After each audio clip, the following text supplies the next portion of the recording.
Video like जरूर कर लीजिए और ऐसे वीडियो लगातार फ्री में पाने के लिए चैनल को तुरंत सब्सक्राइब कर लीजिए और बेल आइकन को जरूर टैप कर लीजिए ताकि आगे भी सारे वीडियो आपको मिलते रहे। यूट्यूब में फॉलो करते हैं तो प्लीज ये वाला फ्री टेलीग्राम चैनल जरूर ज्वाइन कर लीजिएगा। सारे नोटिफिकेशन सारे अपडेट यहीं पे आते हैं, ध्यान रखिए। नमस्कार दोस्तों, स्वागत है आपका यूपीपीएससी बेस्ड ऑनलाइन कोचिंग के इस यूट्यूब चैनल पर।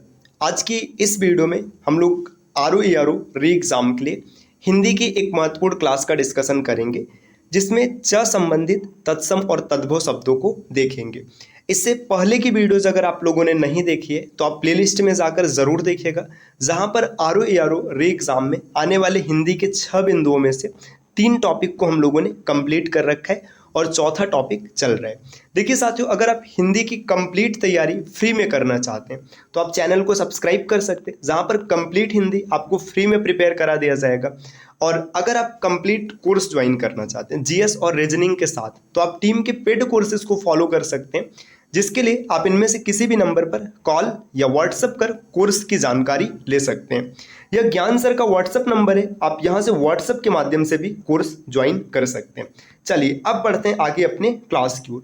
तो आज हम लोग देखेंगे च संबंधित महत्वपूर्ण तत्सम और तद्भव शब्द, जो कि प्रतियोगी परीक्षाओं में बनने की प्रबल संभावना रहती है। देखिए इस तरफ जितने भी शब्द लिखे गए सब तद्भव हैं और यहाँ पर जो शब्द लिखा गया सब तत्सम है। तो ये राइट साइड के शब्द तत्सम है, आप ये याद रखिएगा। देखिए चबूतरा ये तद्भव शब्द है, इसका तत्सम रूप होता है चरवूतरा, ये आपको याद रखना है। चरवूतरा तत्सम बन जाएगा। चक्का, चक्का का तत्सम रूप हो जाता है चक्र। और चकवा का चक्रवाक, ये काफी महत्वपूर्ण है। चकवा ये कई बार पूछा गया है परीक्षाओं में, इसका होता है चकवाक। चाम का तत्सम रूप होता है चर्म और चख का होता है चक्षु। इसी तरीके से चमार, चमार शब्द का तत्सम रूप होता है चर्मकार। आपको इंपॉर्टेंट याद रखना है ना। आगे देखिएगा, चना का होता है चड़क, चना, चना का जो तत्सम रूप है ये चड़क हो जाएगा। और चोर का चौर होता है, चोर का तत्सम रूप क्या बनेगा? चौर। चितेरा, चितेरा का तत्सम रूप है चित्रकार। देखिए अब चित्रकार सामान्य तौर पर प्रयोग किया जाता है, ये तत्सम है, इसे आपको याद रखना है। चोरी, चोरी शब्द का तत्सम रूप होता है चौर्य या फिर चौरी का। चौ का होता है चतुह, है ना, ये आपको जरूर याद रखना है। इसी प्रकार देखिए चीता, चीता जो है चीता तद्भव होता है, इसका तत्सम रूप बनेगा चित्रक। चीता का तत्सम रूप क्या है? चित्रक। इसी तरीके से आगे देखिए चौपाया, इसको चतुष्पद कहा जाता है। चतुष्पद मतलब चौपाया।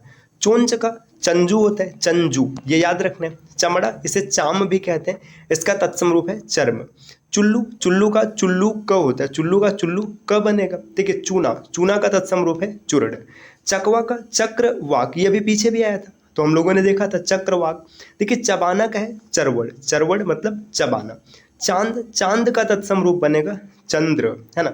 आगे है चांदनी, चांदनी का चंद्रिका बनता है। चार मतलब चत्वारी, 40 मतलब चत्वा रिंसत, काफी महत्वपूर्ण है। 40 मतलब चत्वा रिंसत। चाहे का तत्सम रूप है तत्छ से, है ना, चच्छते। इसी तरीके से देखिए चिड़िया, चिड़िया का जो तत्सम रूप है इसे कहते हैं चट्टिका। चिड़िया मतलब चट्टिका। चिकना, चिकना का हो जाएगा चिक्कड़। आप इसे ना 2-3 बार 4 बार पढ़ेंगे तो दिमाग में सेट हो जाएगा, फिर एग्जाम में जब आपको विकल्प मिलेगा तो वहां से आप आसानी से टिक कर पाएंगे। चुनना का होता है चिनौती, चिनौती का मतलब चुनना। चूमना, इसका चुंबन बन जाएगा। और चैत का चैत्र होता है, चैत का जो तत्सम रूप है ये चैत्र है। 34 का देखिए चतुस्संत, है ना, चतुस्संत ये होता है। चौक का चतुष्क, चौक क्या बनेगा? चौक का मतलब चतुष्क बनेगा। और आगे बढ़ेंगे तो देखिए यहाँ पर कुछ और महत्वपूर्ण शब्द, जैसे चौखट, चौखट का जो तत्सम रूप बनेगा ये चतुष्काठ। चौखट का क्या होता है? चतुष्काठ। चौथाई का चतुर्थ, चतुर्थ भागिक हो जाएगा, है ना। चौथा का चतुर्थ बनेगा। देखिए चौथा और चौथाई दोनों में अंतर है। चौथा अगर रहेगा तो सिर्फ चतुर्थ कहेंगे, और चौथाई मतलब चतुर्थ भागिक, क्योंकि चौथे भाग को चौथाई कहा जाता है। 14, 14 का है चतुर्दश, आराम से याद हो जाएगा। 24 चतुर्विंशति हो जाएगा। 84 चतुर्शीति, 84 मतलब चतुर्शीति। और चौरी का मतलब होता है चामरी, चौरी शब्द का तत्सम रूप है चामरी। 64 का हो जाएगा चतुष्षष्ठी, मतलब 64 क्या होता है? 60 और 4 होता है, तो चतुष्षष्ठी हो जाएगा। 74 का चतुष्सप्ति, सप्तति मतलब 70 और 4। 94 का चतुर्वेदी होता है, तो 94 अगर कहीं लिखा रहेगा तो इसे चतुर्वेदी कहेंगे। चरित्र का होता है चरित्र, चरित्र का क्या बनेगा चरित्र। चरण का चरण लिखा जाता है, चूरन का चूर्ण होता है। इसी तरीके से और आगे बढ़ेंगे साथियों, देखिए चाक, चाक का चक्र है, हम लोगों ने पीछे भी देख रखा है। अब च के बाद छ से संबंधित यहाँ पर कुछ शब्द है, जैसे छाजन, छाजन का जो तत्सम रूप है वो छादन न होता है। छति का छति हो जाएगा, छ का खट लिखा जाता है, छेद का छिद्र, छिद्र तत्सम रूप है, ये आप याद कर लीजिएगा। छकड़ा के लिए सकट लिखा जाता है, सकट मतलब छकड़ा, और छत का छत्र हो जाएगा, छक्का का खटक होता है, छठा का षष्ठ लिखा जाएगा 36, ये सठ त्रिंसत लिखा जाता है, सठ त्रिंसत। छप्पन का सठ पंचाशत है ना, सठ पंचाशत। इसी तरीके से देखिए 26 है, 26 का क्या हो जाएगा, 26 का हो जाएगा सठ विंशति, और 46 का सठ चत्वारी चत्वारिंशत है ना। छिलका का सकल, सकल मतलब छिलका होता है। छुरी का लिखा जाएगा, लेकिन छ में फर्क है, यहाँ पर देखिए छ अलग है और यहाँ पर छ अलग है। छेनी के लिए छेदनी शब्द लिखा जाता है, छोड़ना का छोड़न हो जाएगा, छीन का छीड़ होता है, और छोटा का शूद्र। इसी तरीके से दोस्तों और आगे बढ़ेंगे। देखिए इससे पहले आपको बता दें कि अगर आप आर की कंप्लीट प्रिपरेशन करना चाहते हैं, या फिर समझ लो ये जो क्लास चल रहा है इस पीडीएफ को आप प्राप्त करना चाहते हैं, तो आप इनमें से किसी भी नंबर पर कॉल या व्हाट्सएप कर पीडीएफ प्राप्त कर सकते हैं, या और भी कोर्सेज के बारे में जानकारी ले सकते हैं। ये ज्ञान सर का व्हाट्सएप नंबर है, ये सभी जानकारी आप व्हाट्सएप के माध्यम से भी प्राप्त कर सकते हैं।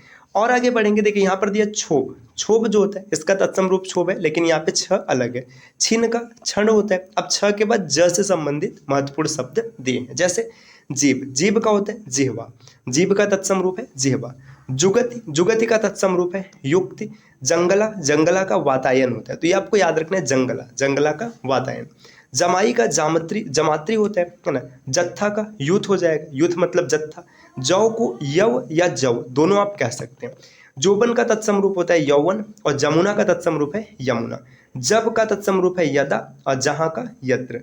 देखिए और आगे बढ़ेंगे, जैसे देखिए जड़, जड़ का तत्सम रूप होता है जटा, जड़ का क्या हो जाएगा जटा हो जाएगा। जम का यम होता है ना। जनेऊ का यज्ञो पवित, यज्ञो पवित, ये आपको याद रखना है, जनेऊ मतलब यज्ञो पवित।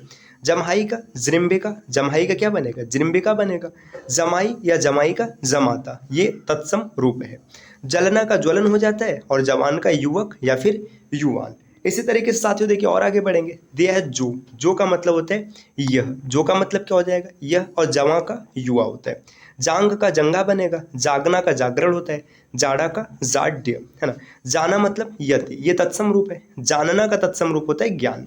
जजमान का यजमान लिखा जाता है, जिसका यस्य। जेठ का तत्सम रूप होता है ज्येष्ठ है ना। जैसा का यादृश, योगी का योगी है ना। जोगा, जोड़ा का युक्त होता है, युक्त तत्सम रूप है। और आगे बढ़ेंगे, देखिए यहाँ पर दिए जामुन, जामुन का जम्बुल या जम्बू, दोनों में से कोई भी आप याद रखिएगा, दोनों चल जाएगा। जम्बुल भी कह सकते हैं या जम्बू भी कह सकते हैं। ज्योत का होता है ज्योति, देखिए ज्योत, ज्योत का ज्योति बनेगा। जन्म का जन्म, ये तत्सम रूप है। जोधा योद्धा होता है, जोधा का तत्सम रूप है योद्धा। जुआ का द्युत या फिर युक्ति, दोनों में से कोई भी आएगा, दोनों सही है। जिधर का तत्सम रूप होता है जोधुर, और जितना का जोकु। अब ज के बाद झ से संबंधित कुछ शब्द यहाँ पर दिए, जैसे देखिए झट, झट का होता है झटीटी है ना, झटीटी, ये याद रखना है। झरोका का जालक हो जाएगा। झरना मतलब निर्झर, झरना का तत्सम रूप मिलेगा निर्झर। झंडा का तत्सम रूप है ध्वज, और झीना का जीर्ण, झीना मतलब कमजोर, जीर्ण मतलब भी कमजोर। झूठा का जुष्ट होता है, झावा का झामक। झनकार का झड़तकार, ये हो जाएगा। अब झ के बाद देखिए ट से संबंधित शब्द दिए, जैसे टकसाल, टकसाल मतलब टंकसाला, टकसाल वो जगह होता है जहाँ पर सिक्के ढाले जाते हैं, तो इसे टंकसाला कहते हैं। टिटहिरी का टिट्टिभी कहा जाता है, टिट्टिभी है ना, ये हो जाएगा। टूटना मतलब त्रुटते। ठ से देखेंगे ठाव, ठाव का मतलब स्थान हो जाते हैं। अब ड से संबंधित कुछ शब्द यहाँ पर दिए, जैसे देखेगा डंक, डंक का मतलब दंश होता है। डर का मतलब दाह या दर, दोनों हो जाता है। डसना को दंसन कहेंगे। डांड का दंड होगा है ना। डाइन को डाकिनी कहते हैं, डाकिनी तत्सम रूप है, आपको याद रखना है। फिर आगे दिए डाढ़, डाढ़ मतलब दंष्ट्रा। डाह मतलब दाह हो जाएगा। डेढ़ का होता है द्वयर्थ, द्वयर्थ मतलब दो का, दो मतलब दो में आधा कम होगा। देखिए ड्योढ़ा, ड्योढ़ा को द्वयर्थ द्वय कहा जाता है। अब ड के बाद ढ से संबंधित कुछ शब्द दिए, जैसे ढाई, देखिए ढाई को तत्सम रूप में क्या कहेंगे अर्ध तृतीय, अर्ध तृतीय मतलब ढाई। ढीठ जो होता है, ढीठ का तत्सम रूप है धृष्ट, धृष्ट तत्सम रूप है और तद्भव है ढीठ। देखिए ढीला का होता है शिथिल और ढौंचा का अर्धपंच। अर्धपंच मतलब ढौंचा। अब इसके बाद देखिए यहाँ पर त से संबंधित कुछ शब्द हैं, जैसे तब। तब को तदा कहते हैं। तलवार को तलवारी, तत्सम रूप तलवारी बनेगा। तामोली का होता है तंबालू, तांबुलिक, है ना। तांबा मतलब ताम्र बन जाएगा। तालाब का तड़ाग होता है। ताकना मतलब तर्कन। ताव का ताप बनेगा। तिगुना का त्रिगुण। इसी तरीके से दोस्तों और आगे बढ़ेंगे, जैसे देखिए तिनका। तिनका का तत्सम रूप है तृण और तिहाई का त्रिभागी का। तेरा मतलब तव प्लस केर, है ना। तिरछा को तिरक्ष कहते हैं। तीजा मतलब तृतीय। तीखा तिछड़ हो जाएगा। तीता तिक्त होता है। तीन को त्रिड़ी कहा जाता है। 30 को त्रिंसत कहेंगे। तीसरा मतलब त्रिश्रित। तुझे मतलब तुभ्यम और तुम मतलब तुमसे। देखिए तू मतलब त्वम, ये तू को त्वम भी कहा जाता है। आगे देखिए यहाँ पर दिया 43। 43 का मतलब है त्रिचत्वारिंशत। त्रिचत्वारिंशत मतलब 43 या 43 भी कहते हैं। 33 मतलब त्रित्रिंशत होता है। 23 मतलब त्रिविंशति हो जाएगा। 13 मतलब त्रयोदश। तुरंत मतलब त्वरित होता है और तेल का तैल बनेगा। तोंद की बात करें तो तोंद का तत्सम रूप होता है तुंद। तो का तत्सम रूप ततः है और तोड़ना का त्रोटन। इसी प्रकार त्यों का मतलब होता है तदा या फिर एवं। आगे दिए त्योहार। तिथि वार इसको त्योहार कहते हैं। तैसा को क्या कहेंगे तादृश। तैसा मतलब तादृश। इस और आगे बढ़ते हैं, देखिए यहाँ पर दिए तपसी। तपस्वी का तत्सम रूप है तपस्वी और तीतर का तित्तीरी। तीर्थ के लिए तीर्थ शब्द लिखा जाता है। तमचूर को ताम्रचूर लिखते हैं। ताकुआ को तरकु लिखेंगे। तरनी मतलब तरड़ी, है ना। टेटुल का होता है तंदुल। अब त के बाद थ से संबंधित जुड़े शब्द जैसे थन। थन का तत्सम रूप है स्थन। थल का स्थल। थंब या फिर थंब इस तरीके से भी लिखा जाता है तो इसे स्तंभ कहते हैं। था मतलब स्थित। थान को स्थान कहेंगे। थामना को स्तंभन। थोड़ा को स्तोक कहा जाता है। थाली को स्थाल। देखिए थकान को शिथिल कहते हैं। थूनी को थम्बी और थूरना को थुवर्ड। तो साथियों ये आज की क्लास रही जिसमें हम लोगों ने थ तक के शब्दों का डिस्कशन कर रखा है। अगली क्लास में द और उससे आगे बढ़ेंगे। तो उम्मीद है कि वीडियो आपको पसंद आई होगी। इस प्रकार के क्लास को लगातार देखने के लिए आप चैनल को सब्सक्राइब कर सकते हैं। अगर आप आरओ या फिर यूपीपीसीएस जैसे एग्जाम की तैयारी कर रहे हैं तब तो आपको स्टडी फॉर सिविल सर्विसेज के कोर्स को जरूर से फॉलो करना चाहिए। तो मिलते हैं आपसे अगली वीडियो में कुछ नए और इंटरेस्टिंग इन्फॉर्मेशन के साथ। तब तक के लिए नमस्कार।